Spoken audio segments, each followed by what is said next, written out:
Good morning बच्चों। तो हमने ये जो ईद का चैप्टर था मैंने आपको यहाँ तक समझाया था, बराबर है। यहाँ से बाकी था, बराबर है बच्चों। तो हम यहाँ से देखते हैं, सॉरी यहाँ हम पहुँचे हैं, तो यहाँ से मैं आपको समझाती हूँ, बराबर है बच्चों। चलो। मोहसिन ने हंसकर कहा, यह चिमटा क्यों लाया बुद्धू, इसका क्या करेगा। मोहसिन है वो हंसकर कहता है कि यह चिमटा तूने क्यों लिया बुद्धू ही के, इसका तू क्या करेगा। तो हामिद ने चिमटे को जमीन पर पटक कर कहा, जरा अपना भिस्ती तो जमीन पर गिराओ, सारी पसलियां चूर चूर हो जाएगी बच्चों की।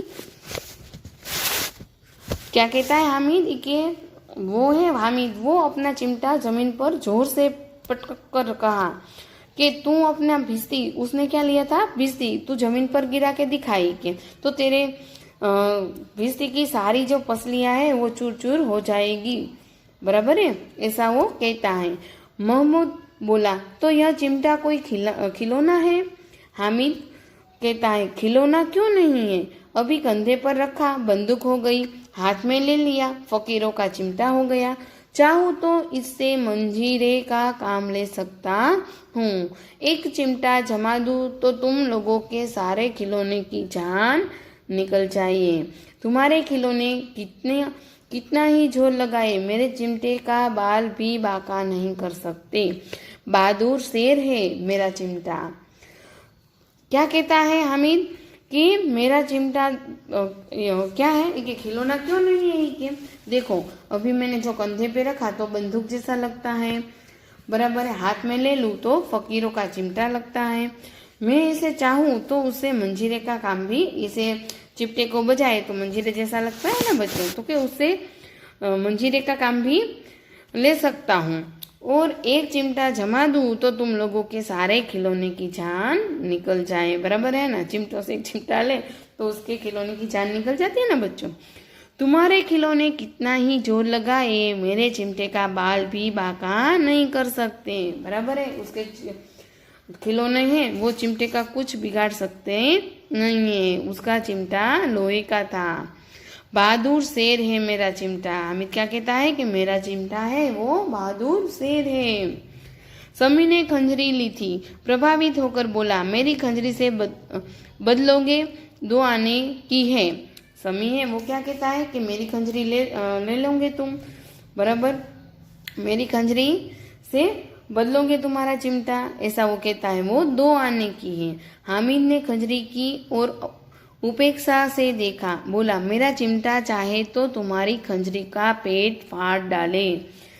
चिमटा तो लोहे का था, वो एक चिमटा अपनी खंजरी पर मारे उसके तो उसका पेट फाड़ देना, उसके ऊपर जो लगा होता है, बराबर है, वो तो फट जाता है ना बच्चों। तो वो क्या कहता है कि मेरा चिमटा चाहे तो तुम्हारी खंजरी का पेट फाड़ डाले। बस एक चिमटे की झिल्ली लगा दी, ढब ढब बोलने लगी, जरा सा पानी लग जाए तो खत्म हो जाए, मेरा बहादुर चिमटा आग में, पानी में, आंधी में, तूफान में बराबर डटा रहेगा। देखो बच्चों, इसने चिमटे के कितने सारे जो अच्छाई है वो दिखाई है, बराबर है। वो क्या कहता है कि तुम्हारी खंजरी तो उसका पेट तो फाड़ डाले मेरा चिमटा, बस एक चमड़े की झिल्ली लगा दी और ढब ढब बोलने लगी, बराबर, वो चमड़े का ही होता है बच्चों, जो बजाने के जो कागज जैसा होता है ना वो, तो जरा सा पानी लग जाए तो खत्म हो जाए, और मेरा बहादुर चिमटा आग में, पानी में, आंधी तूफान सब में बराबर डट कर सामना कर सकता है। चलो आगे देखते हैं। चिमटे ने सभी को मोहित कर लिया, लेकिन अब पैसे किसके पास धरे हैं, फिर मेले से बहुत दूर निकल आए हैं, बराबर, सबको चिमटा बहुत पसंद आ गया, मोहित कर दिया सबको, सबका मन मोहित हो गया वो चिमटा में। पर अब क्या करें, सभी ने पैसे तो खर्च कर दिए खाने में और सभी राइड्स में बैठने के लिए, खाने पीने में, खिलौने लेने में, सभी के पास पैसे पूरे हो गए और फिर मेले से तो वो बहुत दूर निकल आए थे। धूप तेज हो रही है, घर पहुंचने की जल्दी है, बड़ों से जिद करे तो चिमटा नहीं मिल सकता, बराबर है। वो क्या कहते, धूप भी बहुत हो गई, दोपहर हो गया था, तो तेज धूप भी हो गई थी, घर पहुंचने की भी जल्दी थी, और बड़ों से जो जिद करे तो भी चिमटा नहीं मिल सकता। बराबर है। हामिद ने बड़ा चालाक, बराबर, हामिद है बड़ा चालाक, इसलिए उसने अपने पैसे बचा रखे थे। सभी क्या कहते हैं, हामिद बड़ा चालाक है, इसीलिए उसने अपने पैसे बचा रखे थे। औरों ने 3-4 आने पैसे खर्च किए, पर कोई काम की चीज न ले सके। बराबर है। सभी बच्चों ने 3-4 पैसे खर्च कर दिए थे, पर कोई काम की चीज तो मिली ही नहीं उन्हें। हामिद ने 3 पैसों में रंग जमा लिया। बराबर, हामिद के पास कितने पैसे थे, सिर्फ 3 रुपए, और 3 रुपए में उसने रंग जमा लिया। सच ही तो है, खिलौनों का क्या भरोसा, टूट फूट जाएंगे। बराबर, ये तो सच्ची बात है ना बच्चों। खिलौने तो थोड़ी देर के लिए खेलते हैं, फिर तो वो टूट ही जाते हैं और टूट फूट जाते हैं। हामिद का चिमटा बना रहेगा बरसों। बराबर है। हामिद का चिमटा था वो लोहे का था, वो तो टूट नहीं सकता, यानी कि वो बरसों तक चला रहेगा।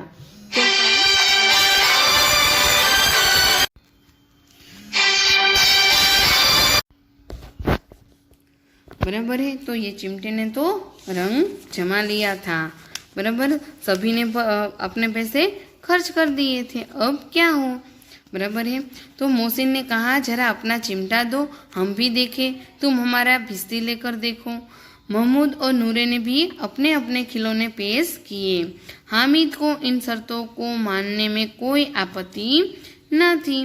चिमटा बारी बारी से सबके हाथ में गया और उनके खिलौने बारी बारी से हामिद के हाथ में आए। कितने खूबसूरत खिलौने थे। बराबर है। सभी ने चिमटा देखा और हामिद ने सभी के खिलौने देखे। रास्ते में महमूद को भूख लगी और उसके बाप ने केले खाने को दिए।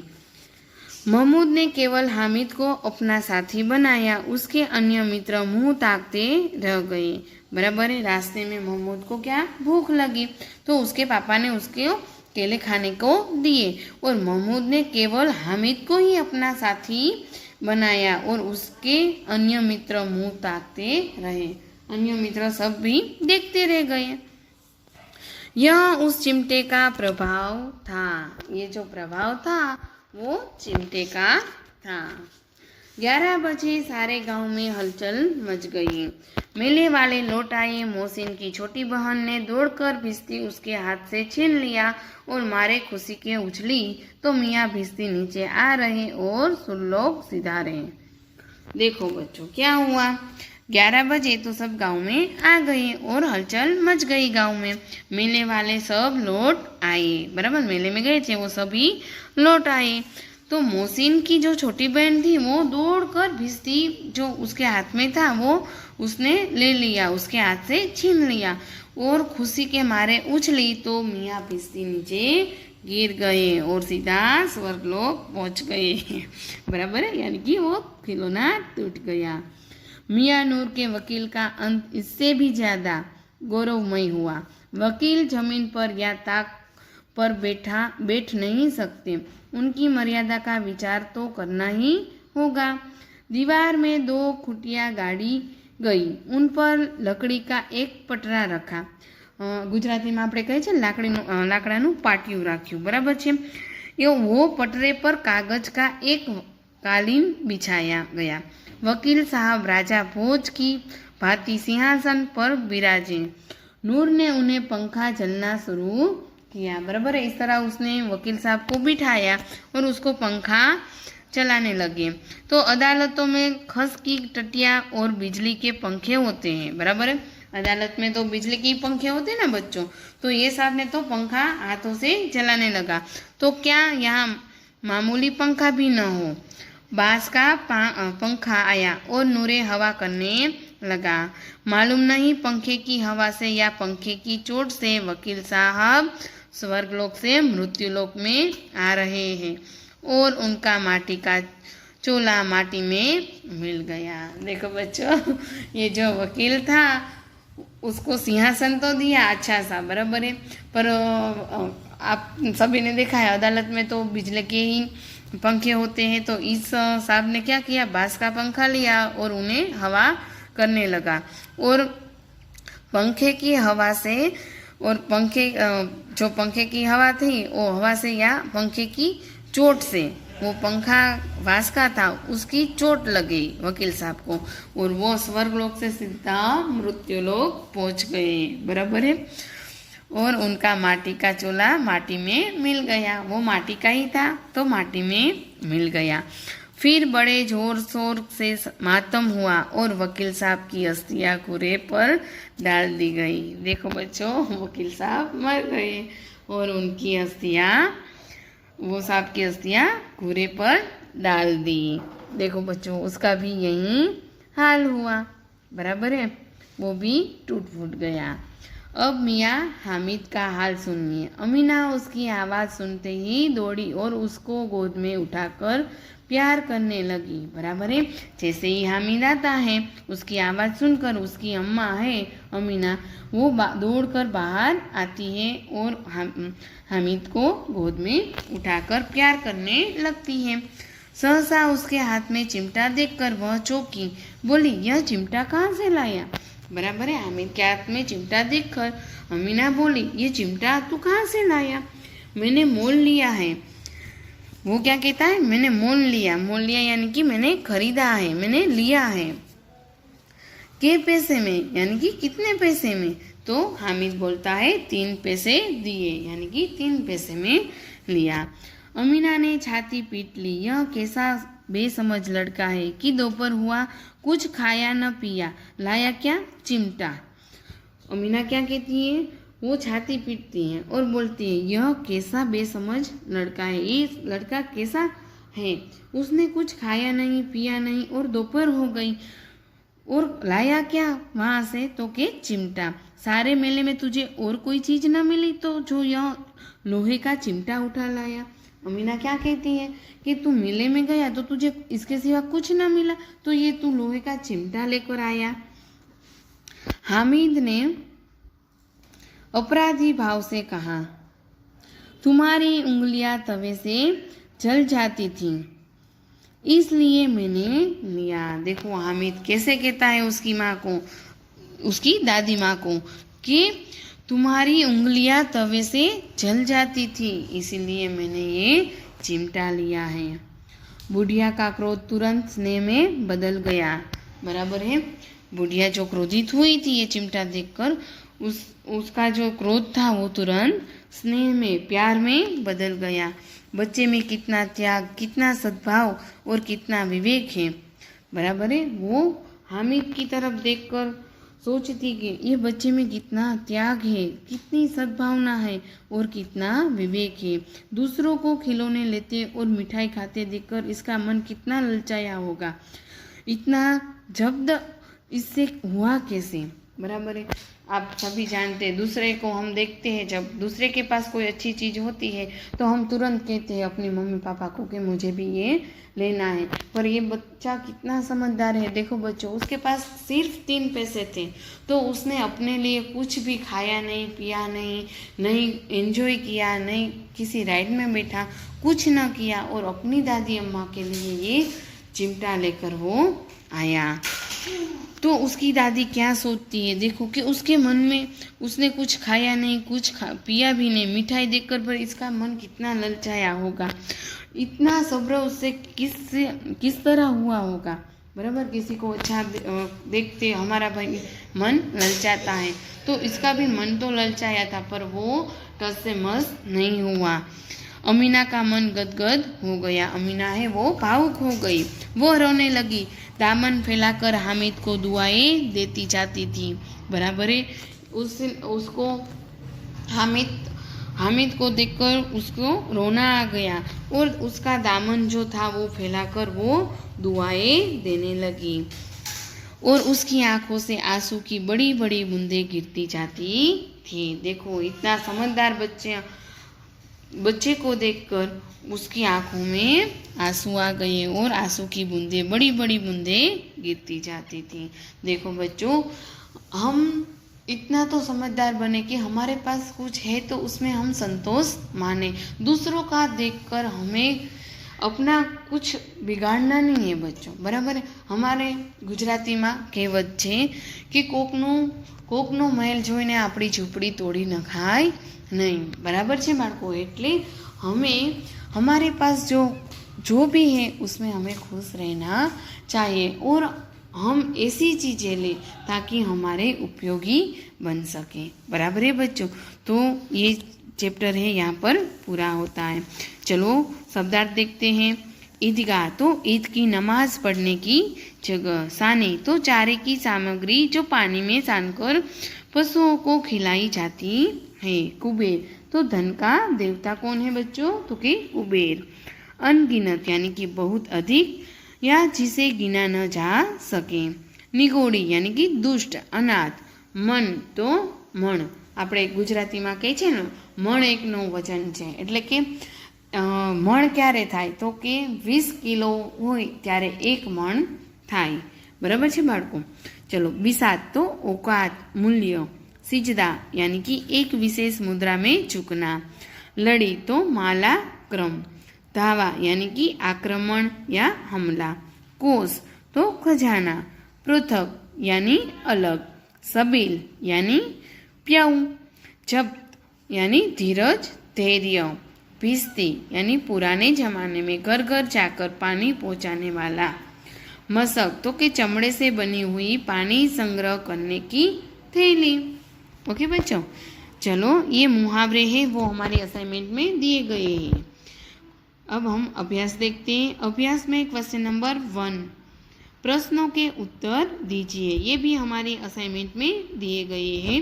क्वेश्चन नंबर 2 है, इस कहानी का शीर्षक ईदगाह ही क्यों रखा गया। इसके अलावा आप कौन सा शीर्षक देना चाहेंगे और क्यों, तो इसका आंसर भी हमारी असाइनमेंट में मैंने लिख दिया है।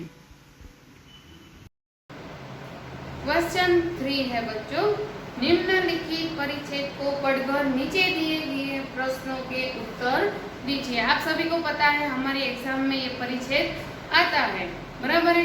तो ये परिच्छेद क्या है बच्चों, आपको पता ही है, एक पैराग्राफ होता है, उसमें से क्वेश्चन आंसर आपको लिखने होते हैं। नीचे आपको क्वेश्चन दिए गए होते हैं, आपको उस पैराग्राफ में से ढूंढकर उसके आंसर लिखने होते हैं। ओके बच्चों, चलो मैं एक बार पैराग्राफ रीड कर देती हूँ। हमारे इतिहास और पुराणों में परोपकार के अनेक उदाहरण मिलते हैं। दधीची ने मानव कल्याण तथा असुरों के संहार के लिए अपना शरीर त्याग दिया था। आपने भी ऐसी कई सारी स्टोरियां सुनी होगी, बराबर है ना बच्चों। तो राजा शिबी ने पंडुक के प्राण की रक्षा के लिए अंगदान किए। महर्षि दयानंद ने विष मिलाकर प्राण लेने वाले अपने रसोई जगन्नाथ के प्राणों की रक्षा धन देकर की। वर्तमान में भी अनेक सामाजिक संस्थाएं परोपकार के लिए अपना धन और समय भारतीय समाज को दे रही हैं। आप सभी जानते होंगे ऐसी कई संस्था भी चल रही हैं जो मानव कल्याण के लिए काम करते हैं। भारतीय समाज में युगों से परोपकार की सुरसरी प्रवाहित होती आई है। यहाँ ऋषि मुनियों ने यही सीख दी कि हमारे ऋषि मुनि ने क्या सीख दी है बच्चों, कि निराश्रितों जिन लोगों के पास कोई आश्रय नहीं हो यानी कि बेघर हो, उनको आसरा दो।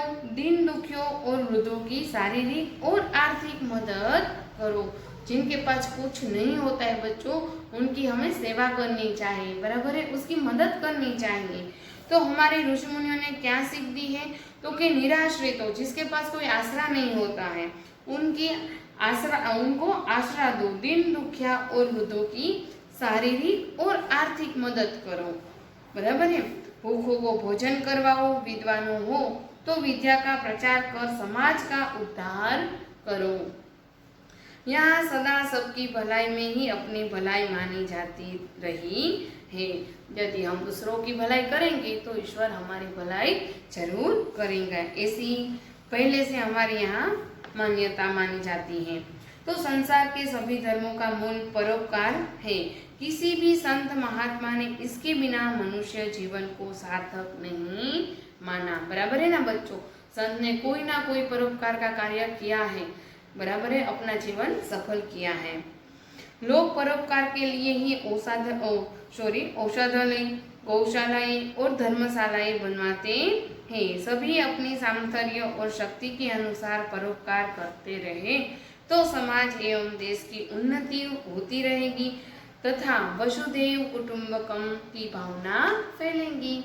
बराबर है बच्चों, तो हमें भी कोई ना कोई परोपकार का कार्य जरूर करना चाहिए। ऐसा नहीं है कि हमारे पास धन नहीं तो हम कैसे कार्य करें। ये सब हम कोई भी काम, छोटे से छोटा भी काम हम कर सकते हैं। आप रास्ते पे निकले हो, बराबर है, कोई बच्चा भीख मांगता है, बराबर है, तो आपके पास धन नहीं है तो कोई बात नहीं, आपके पास कुछ खाने का सामान है, यानी कि बिस्किट है, चॉकलेट है, वगैरह वगैरह, कोई भी, तो आप उसे देंगे तो वो इतना खुश हो जाएगा बच्चों, उसके फेस पे इतनी अच्छी स्माइल आएगी और वो देखकर आपको भी अच्छा लगेगा। बराबर है बच्चों, तो ऐसा नहीं है कि हम धन से ही काम कर सकते हैं, हम धन के बिना भी काम कर सकते हैं, दूसरों की मदद कर कर। बराबर है, कोई आदमी जा रहा है, वो अंध है, देखो आप रास्ते पे जा रहे हैं, कोई अंध है, तो आप उसका हाथ पकड़ के उसको रोड क्रॉस करवा के भी उसकी मदद कर सकते हो। ओके बच्चों, तो हमें इस तरह से छोटी छोटी हेल्प दूसरों को करनी चाहिए। ओके बच्चों, चलो तो अब हम इसके क्वेश्चन आंसर देखेंगे। देखो बच्चों, मैंने यहाँ पे बोर्ड पर लिखे हैं, हम कैसे क्वेश्चन आंसर लिखेंगे वो मैं आपको समझाऊंगी। पहले तो आपको एक बात याद रखनी है कि क्वेश्चन आपको अच्छी तरह से पढ़ना है कि क्वेश्चन जो प्रश्न है वो हमें क्या कहता है। बराबर है, तो चलो क्वेश्चन नंबर फर्स्ट है, ऐतिहासिक ग्रंथों में परोपकार के कौन कौन से उदाहरण मिलते हैं। देखो बच्चों, आप सभी मेरे साथ अपनी टेक्स्ट बुक ओपन करो और देखो मैंने आपको जो समझाया है। बराबर है बच्चों, तो ऐतिहासिक ग्रंथों में परोपकार के कौन कौन से उदाहरण मिलते हैं। देखो उसमें पहली लाइन है, हमारे इतिहास और पुराणों में परोपकार के अनेक उदाहरण मिलते हैं। चलो तो अब हम यहाँ पे उसका आंसर देखते हैं। बराबर है, तो ऐतिहासिक ग्रंथों में परोपकार के कई उदाहरण मिलते हैं। उसमें पहला है, देखो यहाँ पर है बच्चों, हमें अब उदाहरण लिखने हैं। बराबर है, महर्षि दधीची ने मानव कल्याण तथा असुरों के विनाश के लिए अपना शरीर त्याग दिया था। हो गया पहला। अब है दूसरा, तो कि राजा शिवी ने अपने अंग का दान देकर एक कबूतर के प्राण बचाए थे। बराबर है बच्चों, यहाँ से हमें देखकर लिखना है। तीसरा है, महर्षि ने विष मिलाकर प्राण लेने वाले रसोइये जगन्नाथ, जिसने विष मिलाया था बच्चों, बराबर है, उसको जगन्नाथ की जान धन देकर बचाई थी। ओके बच्चों, चलो दूसरा क्वेश्चन है, वो क्या कहता है, ऋषि मुनियों ने हमें क्या सीख दी है। चलो अब हम देखते हैं कि ऋषि मुनि ने हमें क्या सीख दी है। मैंने आपको अभी जो पैराग्राफ पढ़कर सुनाया उसमें आया था, आप देख सकते हो। आप अपनी टेक्स्ट बुक ओपन रखिए और वहां देखिए। बराबर है, चलो ऋषि मुनियों ने उसमें पांचवी जो लाइन है आप देख सकते हैं, यहाँ ऋषि मुनियों ने यही सीख दी है, देख सकते हो आप। तो हमें ऋषि मुनि ने क्या सीख दी है, तो ये रहा उसका आंसर। तो कि ऋषि मुनियों ने हमें सीख दी है कि निराश्रितों यानी कि बेघरों, जिसके घर ना हो, बेघरों को आश्रय दो, दीन दुखियों और वृद्धों की शारीरिक तथा आर्थिक मदद करो, भूखों को भोजन कराओ और यदि आप विद्वान हो है तो विद्या का प्रचार करो। ओके, समझ में आता है ना बच्चों। तो इस तरह से ही हमें क्वेश्चन आंसर लिखने हैं। चलो आगे देखते हैं।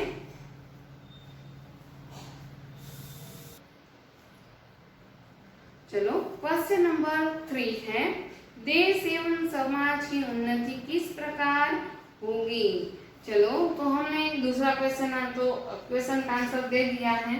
बराबर है, अब हमें देखो उसके बाद की जो लाइन है, यहाँ सदा सबकी भलाई में ही अपनी भलाई मानी जाती है। उसके बाद है कि क्वेश्चन 3 है, देश एवं समाज की उन्नति किस प्रकार होगी। तो यदि सभी लोग अपनी सामर्थ्य और शक्ति के अनुसार देखो मैंने आपको समझाया इस तरह कि हम धन हो तो ही ये परोपकार के कार्य कर सकते हैं, ऐसा नहीं होता है बच्चों, बराबर। अपनी सामर्थ्य और शक्ति के अनुसार परोपकार करते रहे तो देश और समाज की उन्नति होगी।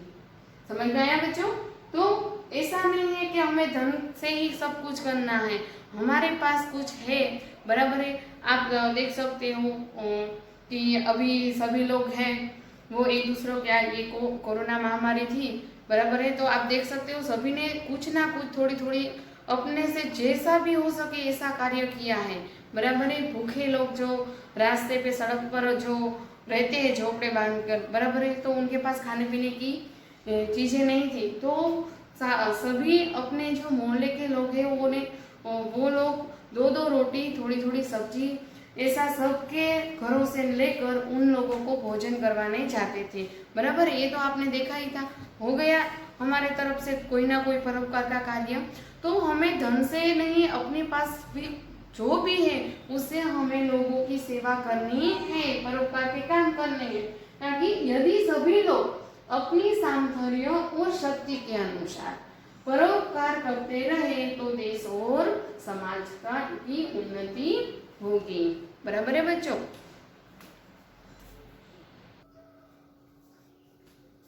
चलो क्वेश्चन नंबर 4 है, विलोम शब्द लिखिए। आप सभी को पता है विलोम शब्द यानी विरोधार्थी शब्द।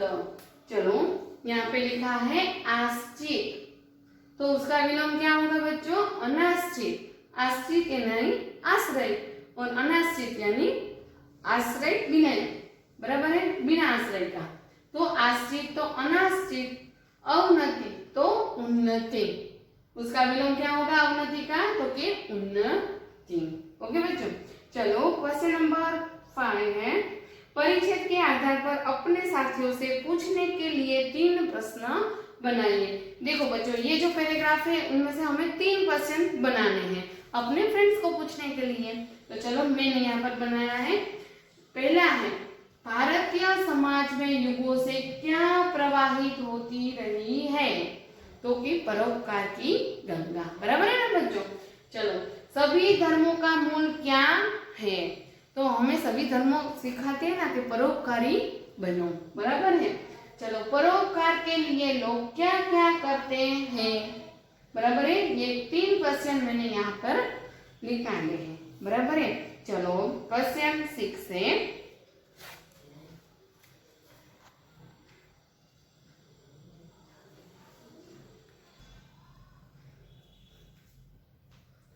क्वेश्चन नंबर 6 है, इस परिच्छेद को उचित शीर्षक दीजिए। तो हम इसे शीर्षक क्या दे सकते हैं बच्चों? तो कि परोपकार की महिमा। देखो बच्चों ये जो परिच्छेद होते हैं एग्जाम में आपको पूछे जाते हैं, उन 6 मार्क्स के होते हैं, बराबर, या 5 मार्क्स के होते हैं। तो उनमें से शीर्षक का 1 मार्क होता है, तो ये आपको कंपल्सरी लिखना होता है, बराबर है। आपको नीचे लिखना है शीर्षक करके, बराबर है। यहाँ पे मैंने डायरेक्ट लिखा है ना, इसे इस तरह आपको लिखना है शीर्षक, और ये जो शीर्षक है ये परिच्छेद का वो आपको लिखना होता है। इसके मैं 1 मार्क्स आपको दूंगी, बराबर है। आपने 5 क्वेश्चन आंसर लिखे हैं पर आपने शीर्षक नहीं लिखा है तो मैं इसके 1 मार्क काट दूंगी। ओके बच्चों, तो आपको हमेशा याद रखना है कि ये जो परिच्छेद होता है उसमें जो शीर्षक लास्ट होता है क्वेश्चन, उसका आपको 1 मार्क मिलता है। कोई भी हो, अगर आपको कहानी पूछी जाती है, आपको मुद्दे दिए जाते हैं, बराबर है, पॉइंट देते हैं ना, उसमें से आपको कहानी बनानी होती है तो उसमें भी एक शीर्षक होता है, तो उसका भी 1 मार्क्स होता है, बराबर है बच्चों। तो ये बात आपको याद रखनी है। ओके बच्चों, तो ये परिच्छेद आपको अपनी फेयर नोटबुक में अच्छी राइटिंग करके लिखना है। ओके बच्चों।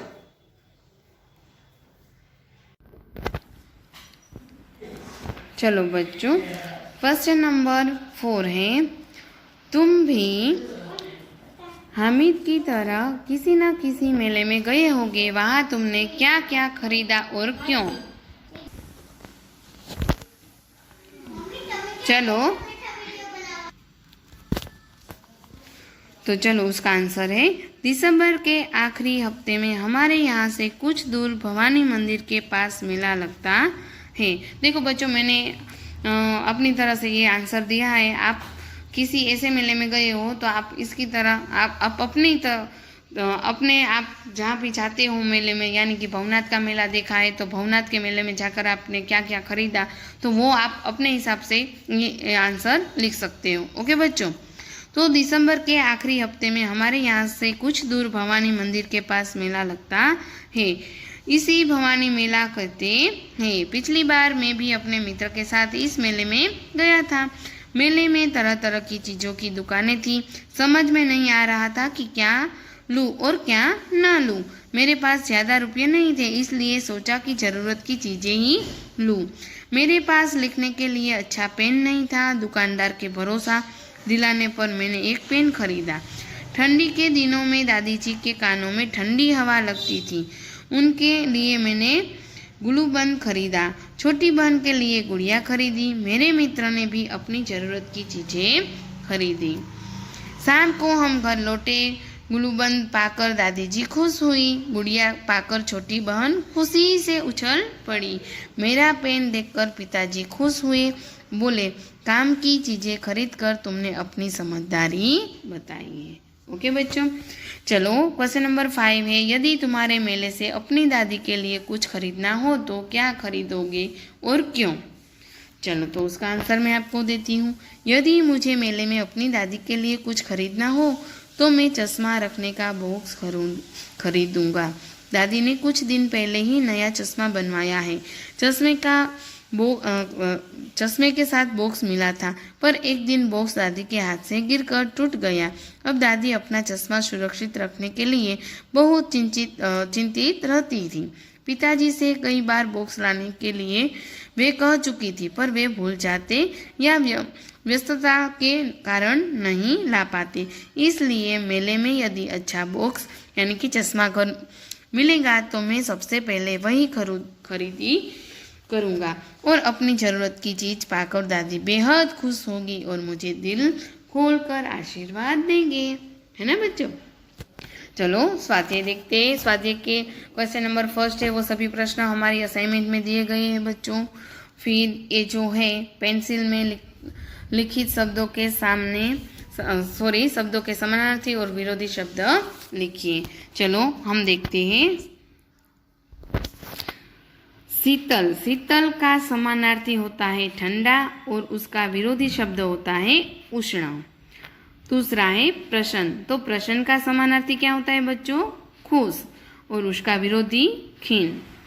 चलो गरीब, गरीब का समानार्थी दिन, गरीब यानी दिन, और उसका विरोधी अमीर। अंधकार, तो उसका समानार्थी अंधेरा और उसका विरोधार्थी शब्द प्रकाश। स्नेह, तो स्नेह का समानार्थी प्रेम और विरोधी घृणा।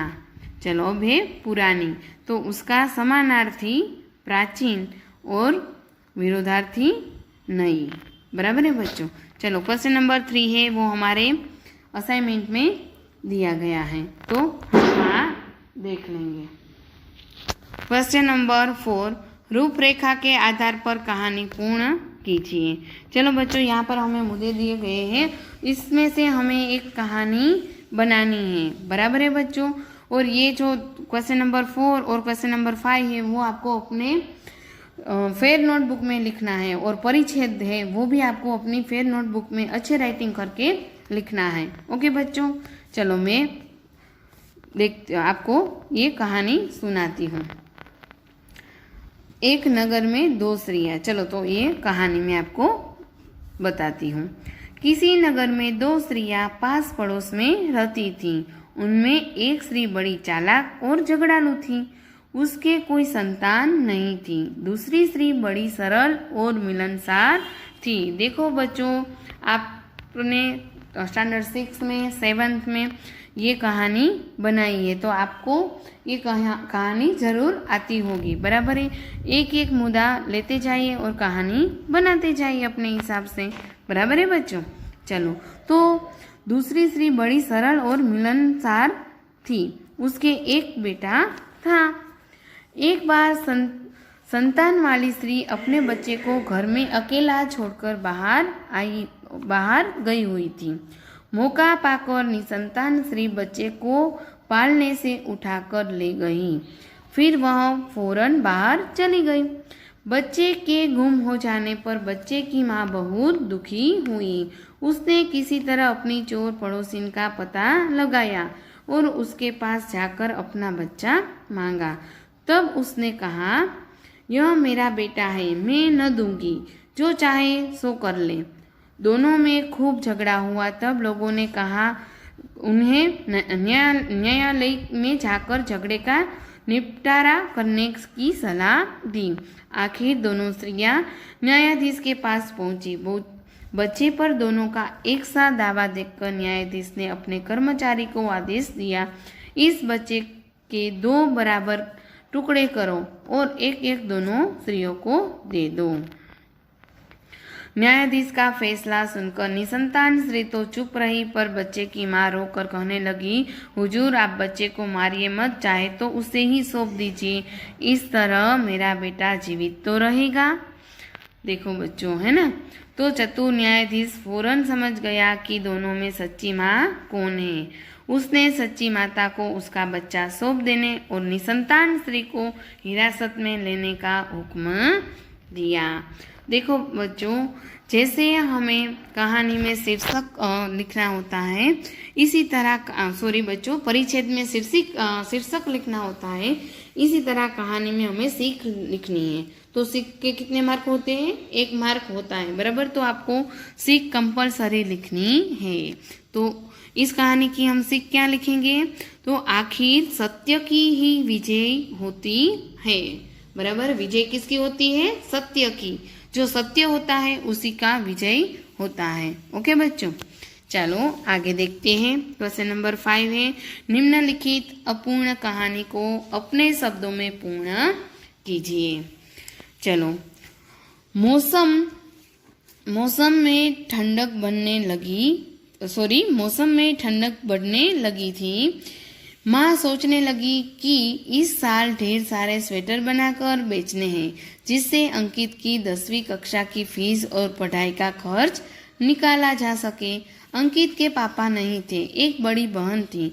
अंकित अपने घर में समृद्धि लाने के लिए प्रतिदिन सोचता रहता है।